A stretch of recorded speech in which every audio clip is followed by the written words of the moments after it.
Hello my dear student, welcome to back my channel Roshan Shah study point. आज से हम एक नए कार्यक्रम की शुरुआत करने वाले हैं जिसमें हम क्लास 11th के फिज़िकल एजुकेशन के चैप्टर्स को कवर करेंगे। तो जैसे कि आप सभी जानते हैं कि चैप्टर कवर करने से पहले हमें अपने सिलेबस का पता होना चाहिए। तो सिलेबस के बारे में या सिलेबस पर मैंने एक अलग सेपरेट वीडियो बनाई है जिसमें मैंने आपको यूनिट, आपके चैप्टर्स और कौन सा चैप्टर कितने मार्क्स का आ रहा है, उन सारी बातों का मैंने वहाँ उल्लेख किया है।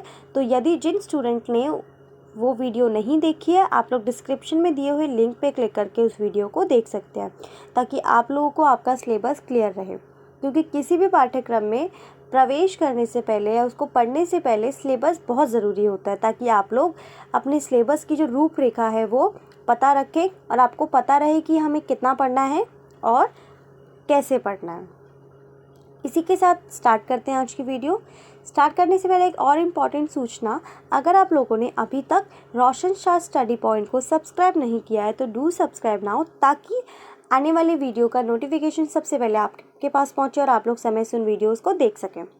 इसके साथ ही अगर आप लोगों को रोशन शाह स्टडी पॉइंट पर थोड़ी सी भी हेल्प मिल रही है अपनी पढ़ाई में, तो आप लोग इस वीडियो को या और वीडियोज़ को अपने दोस्तों के साथ ज़रूर शेयर करें तथा कमेंट में बताएं कि आपको वीडियो कैसी लगी है।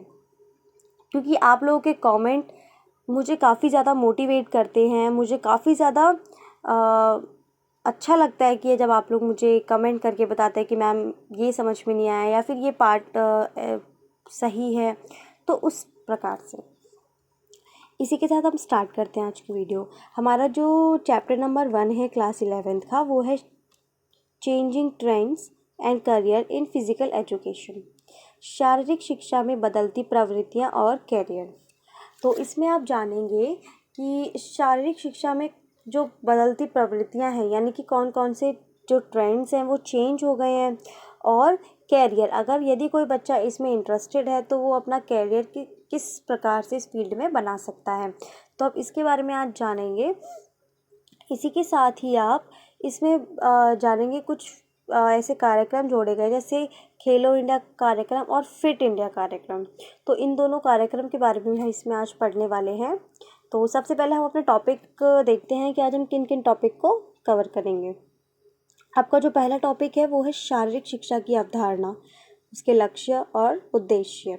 तो हम आज एक टॉपिक को कवर करेंगे, शारीरिक शिक्षा की अवधारणा, उसके लक्ष्य और उसके उद्देश्य। क्योंकि आप अभी 11th क्लास में आए हैं और 11th क्लास में फ़िज़िकल एजुकेशन अगर देखा जाए तो एक न्यू सब्जेक्ट के रूप में काम करता है। तो इसीलिए अगर आप लोग फ़िज़िकल एजुकेशन की अवधारणा को समझ लेते हैं, यानी कि कॉन्सेप्ट ऑफ फ़िज़िकल एजुकेशन को आप पता होता है, उसका क्या एम है तथा उसके क्या ऑब्जेक्टिव्स हैं, अगर आप इन सारी तीनों चीज़ों का पता होता है तो कहीं ना कहीं आपको एक सिलेबस के बारे में और मतलब देखा जाए आपको आपका जो सब्जेक्ट है उसकी नॉलेज हो जाती है। क्योंकि हम जो पढ़ते हैं तो हमें उसकी नॉलेज होनी चाहिए कि वो सब्जेक्ट क्या है, वो क्या कहना चाहता है, इसी प्रकार से। तो मैं आज के इस लेक्चर में केवल शारीरिक शिक्षा की अवधारणा को, उसके लक्ष्य को और उद्देश्य को अच्छी प्रकार से एक्सप्लेन करूँगी। तो स्टार्ट करते हैं फिर आज की वीडियो। हम सबसे पहले हम शारीरिक शिक्षा की अवधारणा को समझते हैं।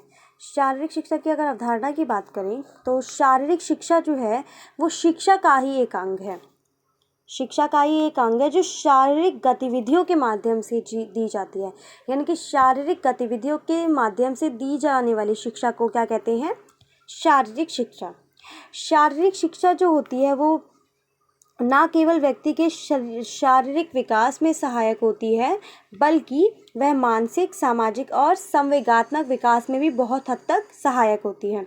यानी कि शारीरिक जो शिक्षा है उससे केवल शरीर का ही विकास नहीं होता, उससे आपकी मेंटल हेल्थ है, आपकी जो आपका जो सामाजिक विकास है, सोशल डेवलपमेंट है, इसके साथ ही जो आपका संवेगात्मक विकास है, यानी कि जिसे हम इमोशनल डेवलपमेंट कहते हैं, उसका भी विकास होता है काफ़ी हद तक।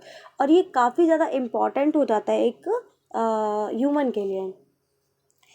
तो ये तो हमने शारीरिक शिक्षा की अवधारणा पढ़ी। इसके साथ ही कुछ विद्वान हैं जिन्होंने शारीरिक शिक्षा पर अपने मत को यहाँ पे वो किया है।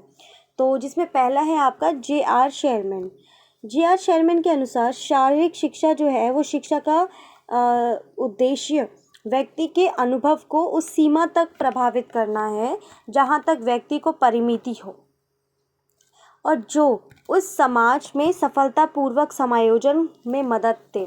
यानी कि शारीरिक शिक्षा जो है वो शिक्षा का ही उसका उद्देश्य ये है कि वो व्यक्ति के अनुभव को उस सीमा तक प्रभावित करे जहाँ तक व्यक्ति की परिमिति हो, जो उसे समाज में एक सफलतापूर्वक समायोजन करने में मदद दे, ताकि वह अपनी इच्छाओं में वृद्धि और सुधार लाकर इन इच्छाओं की पूर्ति करने की योग्यता जो है वो विकसित कर सके। इसके साथ एक और विद्वान हैं जिनका नाम है जेबी नेश। वो भी फिज़िकल एजुकेशन पर अपनी जो उनकी धारणा है उसको प्रस्तुत करते हैं। शारीरिक शिक्षा सामान्य शिक्षा का क्षेत्र है। ये कहते हैं कि जो शारीरिक शिक्षा है वो सामान्य शिक्षा का ही एक क्षेत्र है जिसका संबंध किससे है? शक्तिशाली पेशीय क्रियाओं और उनसे संबंधित प्रतिक्रियाओं से। तो जैसे कि आप जानते हैं कि अगर आप हिस्ट्री की बात करें, तो अगर मैं हिस्ट्री बोलूँ तो हिस्ट्री का मतलब कि आप इतिहास से, उसका संबंध किससे है? जो इतिहास में या फिर जो पास्ट में बीती हुई जितनी भी घटनाएं हैं उसका संबंध उनसे है काफ़ी सालों पहले। लेकिन और ऐसे ही अगर पॉलिटिकल की बात करूँ तो उसका संबंध किससे है? उसका संबंध है पॉलिटिक्स से, यानी कि राजनीति से। वहीं शारीरिक शिक्षा एक सामान्य शिक्षा है जिसका संबंध शक्तिशाली पेशीय क्रियाओं और उनसे संबंधित प्रतिक्रियाओं से है। यानी कि जब आप शारीरिक क्रिया करते हैं तो आपने देखा होगा ना, आपकी पेशी क्रियाएं और उनसे संबंधित जो प्रतिक्रियाएं हैं, यानी कि आपका शारीरिक विकास होता है, मानसिक विकास होता है, सामाजिक विकास होता है। तो ये शारीरिक विकास की अगर हम बात करें तो उसका संबंध ये पेशी के कारण ही हो पाता है और उनकी प्रतिक्रियाओं के कारण ही। तो इसीलिए आप याद रखिए कि शारीरिक शिक्षा का संबंध पेशीय क्रियाओं से और उनसे संबंधित जो प्रतिक्रियाओं। इसके अलावा शारीरिक शिक्षा जो है वो यह शिक्षा जो बच्चों के संपूर्ण व्यक्तित्व और उससे उसकी शारीरिक क्रियाओं तथा प्रतिक्रियाओं द्वारा उसके मन, शरीर और आत्मा के पूर्ण रूप विकास के उद्देश्य से दी जाती है। यानी कि जो शारीरिक शिक्षा है वो ऐसी शिक्षा है जो बच्चों के संपूर्ण व्यक्तित्व, उसकी शारीरिक क्रियाओं तथा प्रतिक्रियाओं के द्वारा उसके मन, उसके शरीर और आत्मा के पूर्ण रूप विकास के उद्देश्य से दी जाती है। यानी कि इससे व्यक्ति का शरीर, मन और आत्मा जो होता है उसका क्या होता है? पूरी तरीके से विकास होता है। इसी के साथ हमारा जो अगला टॉपिक है वो है शारीरिक शिक्षा के लक्ष्य, एम ऑफ फिजिकल एजुकेशन। अगर हम बात करें शारीरिक शिक्षा की तो शारीरिक शिक्षा के कुल 6 उद्देश्य हैं। पहला है फिजिकल डेवलपमेंट, दूसरा मेंटल डेवलपमेंट जिसे मानसिक विकास भी कहते हैं, तीसरा सोशल डेवलपमेंट, और उसके बाद न्यूरोमस्कुलर कोऑर्डिनेशन एंड फिर emotional development and 6 is development of health. तो हमारा जो पहला वो है विकास वो है शारीरिक विकास। यानी कि इससे क्या होता है? व्यक्ति का, क्योंकि शारीरिक शिक्षा के माध्यम से हमारे शरीर का विकास होता है, इसीलिए पहला जो उसका उद्देश्य है वो है शारीरिक विकास, यानी शरीर का विकास करना। तो शारीरिक शिक्षा विभिन्न शारीरिक क्रियाओं से संबंधित होती है, और जब हम शारीरिक क्रिया करते हैं तो उनका हमारे शरीर के विभिन्न संस्थानों पर, जैसे रक्त संचार, श्वसन स्नायु प्रणाली, मांसपेशियों पर बहुत अत्यधिक प्रभाव पड़ता है। यानी कि जब हम कोई शारीरिक क्रिया करते हैं तो उसका प्रभाव हमारे जो ऑर्गन्स हैं उस पे पड़ता है, और जब इन ऑर्गन्स पे इस पे प्रभाव पड़ता है तो क्या होता है? इनके कार्य क्षेत्र में और इनके आकार में क्या होता है? वृद्धि होती है। जब इनके आकार में और कार्य क्षमता में वृद्धि होती है तो ये उचित रूप से कार्य करने में सक्षम होंगे। यानी कि शारीरिक शिक्षा जो है वो शारीरिक क्रियाओं से संबंधित है, और जब हम कोई शारीरिक क्रिया करते हैं तो उसका प्रभाव हमारे जो ऑर्गन्स हैं, जैसे रक्त संचार या फिर जो संस्थान हैं जैसे श्वसन स्नायु प्रणाली, मांसपेशी संस्थान और पाचन प्रणाली, इन पर पड़ता है। जब इन पर प्रभाव पड़ता है तो क्या होता है? इन संस्थानों के आकार, रूप और कार्यक्षमता में वृद्धि होती है, जिसके कारण जो हमारे ऑर्गन्स हैं वो उचित रूप से कार्य करने में सक्षम हो पाते हैं। तो शारीरिक शिक्षा का प्रमुख उद्देश्य भी है और काफ़ी ज़्यादा ये एक देखा जाए तो बेनिफिशियल भी होता है, क्योंकि जब हमारे ऑर्गन्स सही प्रकार से काम करेंगे, जब वो उचित कार्य करने में सक्षम हो पाएंगे, तभी हम एक स्वस्थ जीवन शैली अपना पाएंगे। उसके बाद दूसरा है मानसिक विकास। मानसिक विकास की अगर हम बात करें तो शारीरिक शिक्षा के कार्यक्रम में ऐसी क्रियाएं भी होती हैं जिनसे मस्तिष्क को जागरूक और एकाग्र बनाया जाता है। यानी कि शारीरिक कार्यक्रम में अगर हम बात करें तो उससे केवल आपका शारीरिक शिक्षा से केवल आपका शारीरिक विकास नहीं होता, बल्कि आपका मानसिक विकास भी होता है, क्योंकि शारीरिक कार्यक्रमों के जो शारीरिक कार्यक्रम होते हैं उसमें कुछ ऐसी भी क्रियाएं होती हैं जो मस्तिष्क को जागरूक और एकाग्र बनाती हैं। अब शारीरिक शिक्षा जो है, यानी कि पहले लोग मानते थे कि शारीरिक शिक्षा में केवल खेल से संबंधित थी या फिर शारीरिक गतिविधियां ही शामिल हैं, लेकिन जैसे जैसे समय बढ़ रहा है तो शारीरिक जो शिक्षा है उसमें बहुत सारे विषयों को जोड़ दिया गया है। जैसे अब शारीरिक शिक्षा में अन्य विषयों को भी जोड़ दिया गया है, जिसमें खेल के तरीके, नियम, मनोवैज्ञानिक शिक्षा पर भी, और शरीर की रचना, संतुलित आहार, रोग, व्यक्तित्व, स्वास्थ्य आदि इत्यादि शामिल हैं। यानी कि अब केवल फिजिकल एजुकेशन में शारीरिक गतिविधि नहीं है, उसके अलावा क्या क्या है, खेलने के तरीके, मनोवैज्ञानिक शिक्षा।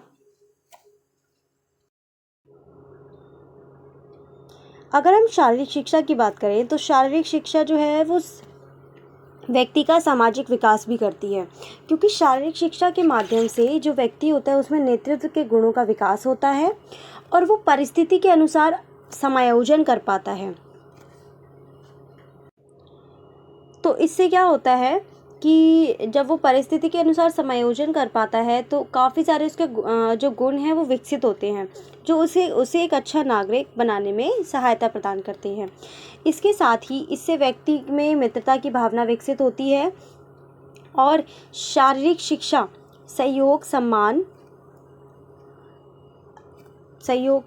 अच्छा खेल, संयम, खेलने की भावना, सांत्वना आदि जैसे जो सामाजिक गुण हैं उनका एक अच्छा स्रोत है। मतलब वो व्यक्ति के अंदर सहयोग, सम्मान और संयम, खेलने की भावना, सांत्वना, इन सारे गुणों का विकास करती है और इन गुणों के द्वारा ही मनुष्य जो है वो समाज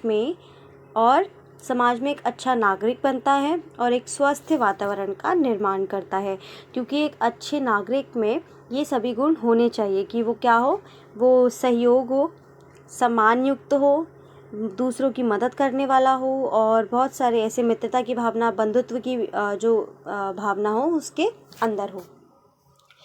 इसके बाद हमारा जो नेक्स्ट है वो है भावनात्मक विकास।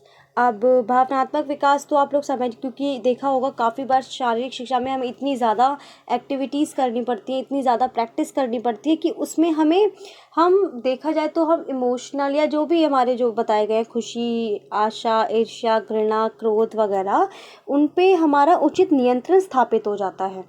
मतलब इतना ज़्यादा कि हम अपने इमोशंस को भूल जाते हैं और हमारा जो ध्यान होता है वो केवल और केवल हमारे प्रैक्टिस पर होता है, हमारे गेम पर होता है, हमारे कंपटीशन पर होता है।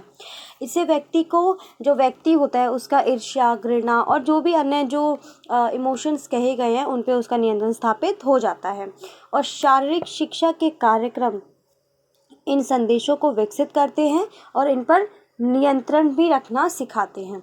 यानी कि अगर शारीरिक शिक्षा के जो कार्यक्रम हैं वो ये जो संवेग हैं इनको विकसित करना सिखाते हैं तथा इन पे नियंत्रण रखना भी स्थापित करते हैं।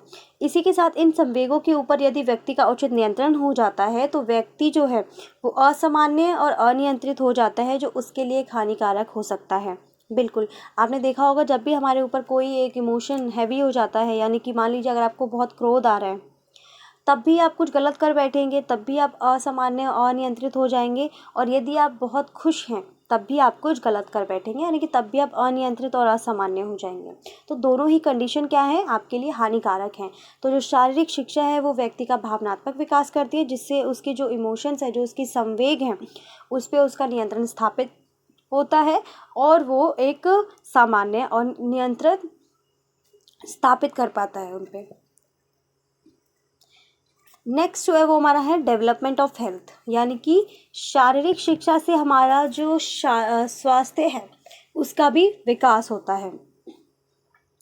तो इससे क्या होता है, शारीरिक स्वास्थ्य का विकास में जो व्यक्ति है वो शारीरिक शिक्षा व्यक्ति में स्वास्थ्य संबंधी आदतों का विकास करती है। यानी कि मैंने अभी आपको बताया कि अगर आपको एक कंपटीशन में पार्टिसिपेट कर रहे हैं, उसके लिए आपको मान लीजिए 6 से 7 घंटे प्रैक्टिस करनी है। तो आपने देखा होगा जितने भी स्पोर्ट्स पर्सन होते हैं ना, वो ना नशे की आदत या जो गलत आदतें हैं उनसे दूर ही रहते हैं। क्यों? क्योंकि उनका जो ध्यान है वो उस ओर ही नहीं जाता। जब वो अपनी कंटिन्यूसली 6 से 7 घंटे की, या हो सकता है इससे भी ज़्यादा टाइम की, जब वो प्रैक्टिस करते हैं तो उनके माइंड में क्लियर होता है कि उनको प्रैक्टिस करनी है, इसके अलावा उन्हें और किसी चीज़ पे फोकस नहीं करना है। तो और वो अपनी जब इतनी ज़्यादा वो प्रैक्टिस करते हैं, उनके ऑर्गन्स अच्छे रहते हैं, सभी प्रकार जितने भी ऑर्गन्स हैं वो कार्य करने में बहुत सक्षम हो पाते हैं, वो मेंटली स्ट्रांग होते हैं, वो सोशली भी स्ट्रांग होते हैं। तो इससे क्या होता है, वो एक अपने स्वास्थ्य के प्रति अच्छी आदतों का विकास कर पाते हैं। क्योंकि आप सभी जानते हैं, अगर जो भी गलत आदतों में पड़ जाते हैं, कई बार क्या होता है कि उनमें मानसिक विकास जो है उनका, यानी कि मेंटल डेवलपमेंट नहीं हो पाता, उनके सामाजिक गुण नहीं विकसित हो पाते, जिसके कारण वो गलत आदतों में पड़ जाते हैं। लेकिन अगर हम एक स्पोर्ट्स पर्सन की बात करें तो आप देख सकते हैं कि वो शारीरिक रूप से भी स्वस्थ है, मानसिक रूप से भी स्वस्थ है, यानी कि उसका मेंटली वो भी स्ट्रांग है, और सोशली, यानी कि उसके अंदर सोशली जो गुण हैं जो बताए जाते हैं वो भी है, और इमोशनली भी वो क्या है, स्ट्रांग है। तो इससे क्या होगा, वो अपनी हेल्थ को लेकर बहुत ज़्यादा जागरूक रहेगा, और इससे क्या होगा, इससे उसके स्वास्थ्य से संबंधित जो आदतें हैं उनका विकास होगा।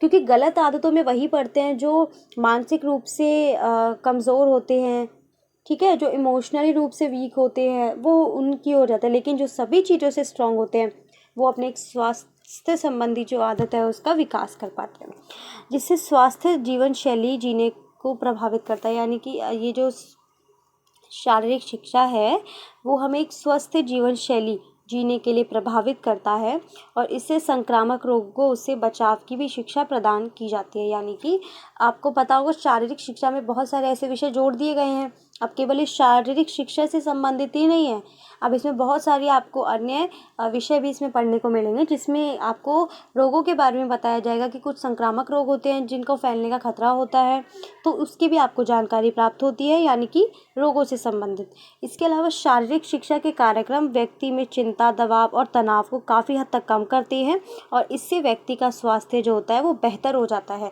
क्योंकि आप सभी जानते हैं तनाव और चिंता वर्तमान समय में एक बहुत बड़ी समस्या बन चुकी है। हालांकि आप देख सकते हैं इसके सिम्टम्स क्या, मतलब ऐसी कोई प्रॉब्लम नहीं कि इसमें कोई चोट लगे या फिर कुछ इंजरी वगैरह हो, ये एक इंटरनल प्रॉब्लम बन गई है। चिंता और दबाव, मतलब चिंता, दबाव और तनाव, तो डिप्रेशन तो बहुत ही ज़्यादा आज के समय में इतना हो गया है कि हर कोई 5 में से हर दूसरा तीसरा व्यक्ति जो होता है वो डिप्रेस होता है। तो जो शारीरिक शिक्षाएं हैं वो काफ़ी ज़्यादा आपके जो तनाव और जो दबाव है उनको कम करने में सहायक होती हैं, और इससे व्यक्ति का स्वास्थ्य बेहतर होता है। क्योंकि जो व्यक्ति तनाव मुक्त, चिंता युक्त होता है उसका स्वास्थ्य तो ऑटोमेटिकली बेहतर हो जाता है, इसलिए जिससे व्यक्ति का स्वास्थ्य बेहतर हो जाता है और वो दीर्घायु प्राप्त करता है।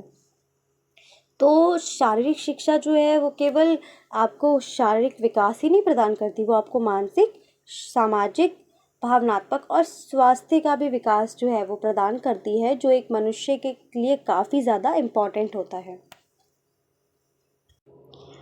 अब हम एक बार शारीरिक शिक्षा के लक्ष्य को समझते हैं, यानी कि एम ऑफ फिजिकल एजुकेशन। क्योंकि इस पाठ्यक्रम को जोड़ने का क्या पर्पस है? सबसे पहला है जो बच्चे हैं उनका सर्वांगीण विकास करना, जिससे वो अपनी पूर्ण जो क्षमता है उसका विकास कर सके, और वो समाज का और अपना कल्याण कर सके। मतलब शारीरिक शिक्षा जोड़ने का पर्पस यही है इसके पीछे कि जो बच्चे हैं या फिर जो व्यक्ति है उसका सर्वांगीण विकास हो, जिससे वो अपना और समाज दोनों का कल्याण कर सके। इसके साथ एक कुशल और योग्य नेतृत्व देना।